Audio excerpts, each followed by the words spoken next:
Hi everyone, it's Jerry. I have a brief attacking game to share with you. This was played at the 2019 St. Louis Rapid Blitz. A blitz game here between Fabiano Caruana on the white end and Liren. Those of you who are Caro-Kann players will almost certainly enjoy this one. It's not every day you get to see the Caro-Kann win in only 26 moves. Now, with the setup Liren goes with in this one, he takes what's normally a slower, more positional opening and turns it into an attacking weapon. So really, whichever side of the board you find yourself on, I think this is an important game to be familiar with. We work with an Exchange Caro-Kann. Standard moves now, bishop d3, knight c6, and c3 to defend the pawn and secure the bishop. One quick note to help make this game more memorable for you.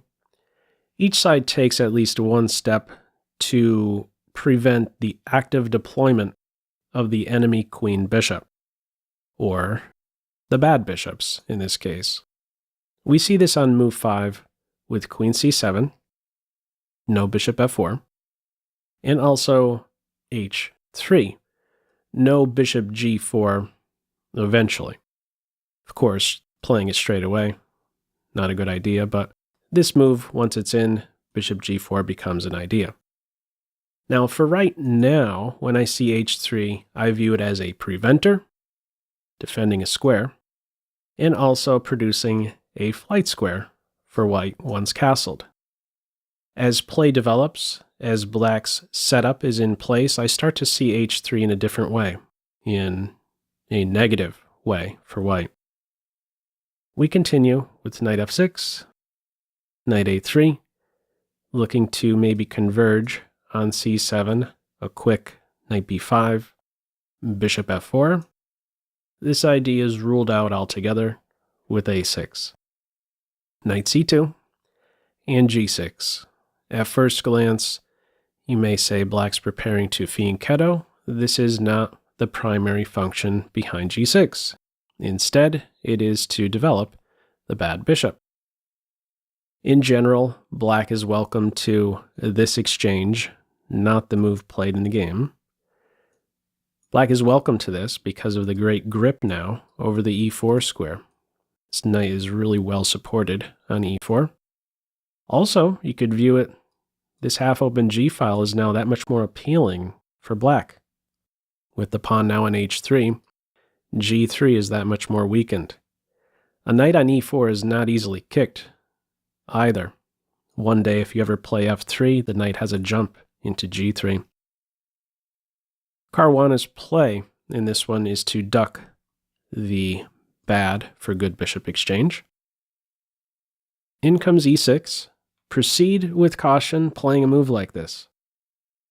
The bishop doesn't have any retreat squares now, so before you play this move, you have to ask yourself, am I going to be trapped? If g4, you're not, but still something to question. The bishop has the e4 square or the capture available. From here, castles, and now h5. So this is setting up possibly a fishing pole idea. It is available, possible knight jump into g4. If captured, black has the h-file to work with, possibly a mate on h2. In addition to a fishing pole idea, you could also say that black is now one step closer to engaging with this h3 pawn.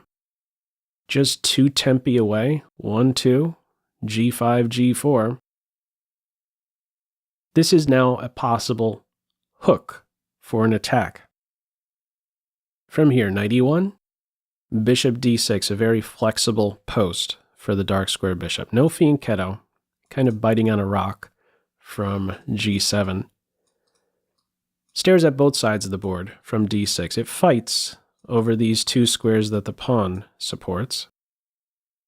Knight d3. Knight e4 brings us to the halfway point of the game.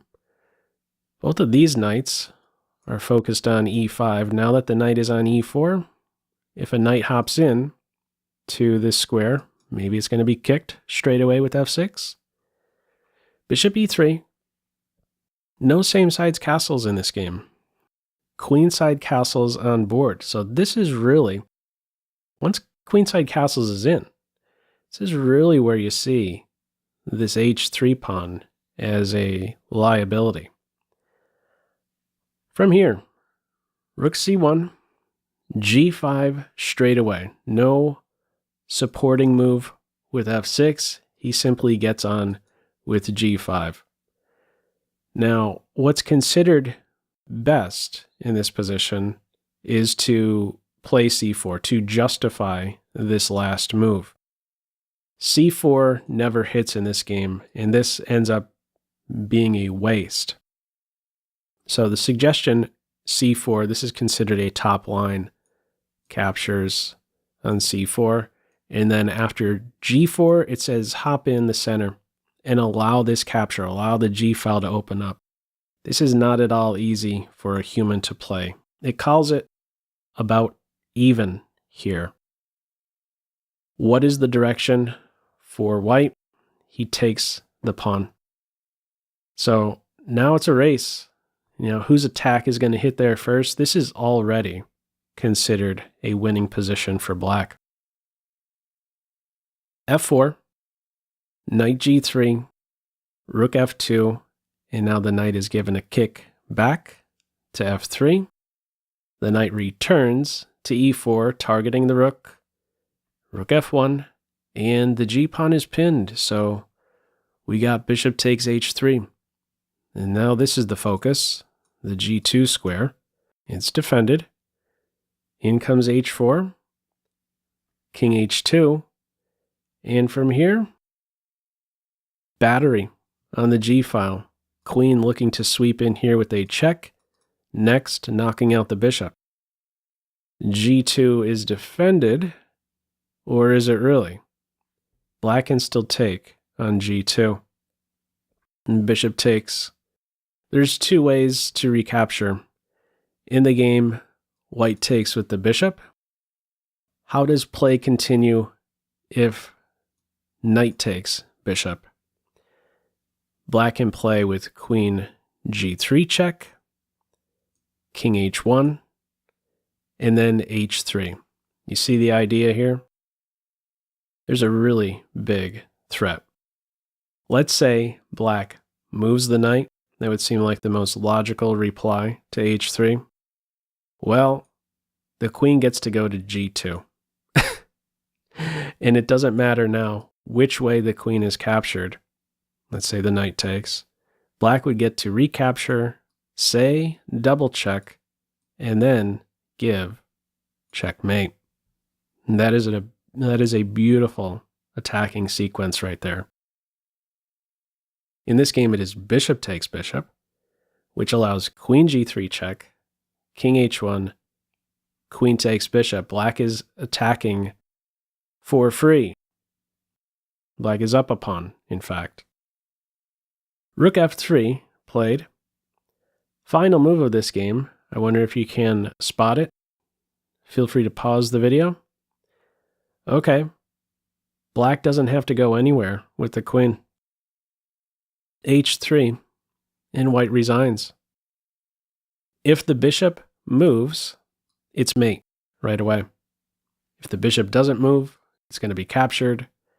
What other options are there? Rook takes pawn, you take the rook, and then take the bishop and say mate. And of course, if the queen is captured, we would get that same idea of a double check and then mate. What did you think of this one? Anyhow, feel free, as usual, to leave any feedback to this video in the comment section below. I hope you enjoyed it and maybe took a thing or two away. That's all for now. Take care. Bye.